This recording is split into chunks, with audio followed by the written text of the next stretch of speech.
नमस्कार दोस्तों, स्वागत है आपका आज की सबसे बड़ी खबरों में, जहां हर मिनट एक नई मोड़, एक नई कहानी और एक नई बहस। मैं धर्मेंद्र वैष्णव लाया हूं आपके लिए आज की दुनिया की वो सारी बड़ी खबरें जो आज सोशल मीडिया पर सबसे ज्यादा चर्चा में है। तो चलो शुरू करते हैं। सबसे पहले खबरों की हेडलाइन, इसके बाद में खबरें विस्तार से।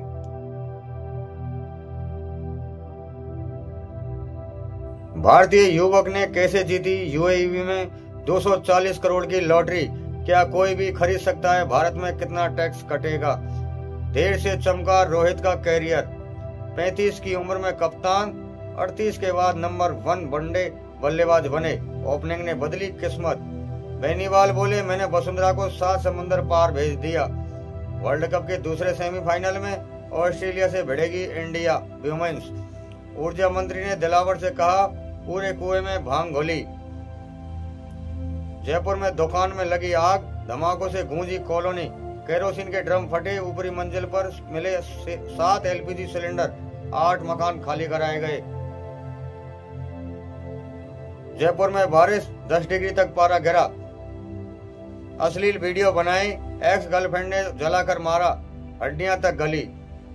जो किसान मर गए उनके नाम से उठा ली बीमा राशि। तो ये थी अब तक दोस्तों बड़ी खबरें। अब खबरें शुरू करते हैं विस्तार से। सबसे पहले खबर लेते हैं, रूस से तेल आयात घटा, भारत पर असर। भारत के रिफाइनर्स को अब रूस से सस्ता तेल नहीं मिल पा रहा। अमेरिका और यूरोपीय यूनियन के नए प्रतिबंधों से आपूर्ति पर असर पड़ा है।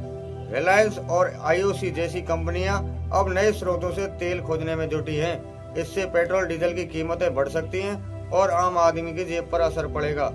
तो दोस्तों अगली खबर लेते हैं, भारत चीन सीमा संवाद फिर शुरू। लद्दाख सेक्टर में हुई 22वीं कोर कमांडर स्तरीय बातचीत के बाद अब दोनों देशों ने सक्रिय संवाद जारी रखने पर सहमति जताई है। चीन ने कहा है कि वे स्थिरता चाहते हैं, जबकि भारत ने कहा सीमा पर शांति जरूरी है ताकि व्यापारिक सहयोग बढ़ सके। अगली खबर, ट्रंप ने मोदी की तारीफ की, कहा जल्द होगी ट्रेड डील। अमेरिका के राष्ट्रपति डोनाल्ड ट्रंप ने कहा, नरेंद्र मोदी एक स्ट्रॉन्ग लीडर है और हम भारत के साथ एक शानदार ट्रेड डील लाने वाले हैं। इस बयान से भारत अमेरिका संबंधों को नई गर्माहट मिलती दिखी रही है। अगली खबर, भारत में शुरू होगी राष्ट्रीय गणना अभियान। भारत सरकार कल से शुरू करने जा रही मरीन फिनिशर कैनवस 2025। यह सर्वे बताएगा समुद्रों में कितनी नार्वे, कितने मछुआरे और कितना उत्पादन है। यह पूरी तरह डिजिटल सर्वे होगा, यानी टेक आधारित ब्लू इकोनॉमी का नया युग। अगली खबर, राजस्थान में मेगा पीटीएम और आंगनवाड़ी मीट। 31 अक्टूबर को राजस्थान में स्कूलों में और आंगनवाड़ियों में एक साथ माता पिता बैठक होगी। मुख्य उद्देश्य शिक्षा में पारिवारिक भागीदारी और बच्चों की प्रगति पर संवाद। स्कूल टीचर पेरेंट की त्रिमूर्ति, बच्चों के भविष्य की कुंजी यही है। अगली खबर, अमेजॉन की सबसे बड़ी छटनी, 14,000 लोग बेरोजगार। अमेजॉन ने 14,000 कर्मचारियों को निकालने का ऐलान किया। यह उसकी अब तक की सबसे बड़ी नौकरी कटौती है। कंपनी ने कहा है कि एआई ऑटोमेशन के दौर में अब कम लोग ज्यादा टेक। अमेरिका में भारतीय मूल के सुवेदम की आजादी, 43 साल बाद जेल के बिताने के बाद अब जाकर उन्हें रिहाई मिली है, लेकिन अमेरिका सरकार अब भी उनके निर्वाचन पर विचार कर रही है। यह कहानी न्याय और उम्मीद दोनों का प्रतीक बन गई है। अगली खबर, भारत ऑस्ट्रेलिया T20 सीरीज का शंखनाद। भारतीय टीम ने ऑस्ट्रेलिया के खिलाफ पहला T20 मैच खेलने उतरी, लेकिन बारिश के कारण रद्द हो गया। कप्तान सूर्य कुमार यादव की अगुवाई में टीम ने नए चेहरों को मौका दिया है। हार्दिक पांड्या और जसप्रीत बुमराह की वापसी हुई है। अगली खबर, 8वां वेतन आयोग। केंद्रीय कर्मचारियों के लिए खुशखबरी, 8वां वेतन आयोग गठित करने की चर्चा तेज हो गई है। सूत्रों के मुताबिक जनवरी 2026 से इसे लागू किया जा सकता है। इससे 50 लाख से ज्यादा सरकारी कर्मचारियों की तनख्वाह बढ़ सकती है। सरकारी कर्मचारियों की झोलियों में खुशियां, लेकिन ऐलान कब ये बड़ा कब तक फैसला आएगा। सेंसेक्स में तेज उछाल, रुपये मजबूती। आज के कारोबारी दिन में सेंसेक्स 600 अंक चढ़ा और रुपया डॉलर के मुकाबले 82.60 पर पहुंचा। निवेशकों में उम्मीद बढ़ी है कि आरबीआई जल्द ब्याज दरें घटा सकती है। स्टॉक मार्केट में दीपावली पहले ही आ गई, निवेशक मुस्कुराए, बाजार चमका। मध्यांतर ब्रेक। आप देख रहे हैं 2 मिनट न्यूज चैनल। मैं धर्मेंद्र आपके लिए ऐसी खबरें लाता हूं।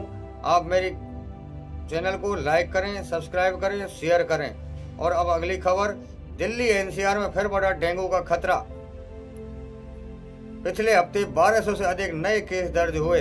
नगर निगम ने हॉटस्पॉट इलाकों में फॉगिंग और सफाई अभियान शुरू किया। बरसात गई पर डेंगू रह गया। अब जरूरत है सतर्कता और साफ सफाई की।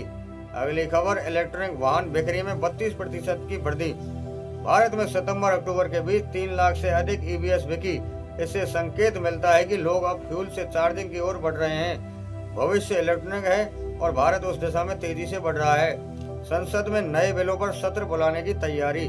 सरकार नवंबर के पहले हफ्ते में विशेष सत्र बुलाने पर विचार कर रही है। संभावना है कि महिला आरक्षण और नागरिक सेवा सुधार से जुड़े बिल पेश किए जाएं। संसद का सत्र गर्म रहेगा, बहसें भी होंगी और फैसले भी रहेंगे। तो दोस्तों, आज की इन बड़ी खबरों के साथ में मैं चाहता हूं आपसे इजाजत। कल फिर मिलूंगा नई खबरों के साथ। तो आप कमेंट में बताएं मेरी खबर आपको अच्छी लगी या कैसी लगी, और आपको अगली खबर किस तरह की चाहिए। तो आप कमेंट में बताएंगे तो मुझे पता चलेगा और मैं आपके पास में ऐसी ही खबरें लाता रहूंगा। तब तक चाहता हूं आपसे इजाजत। जय हिंद, जय भारत, धन्यवाद।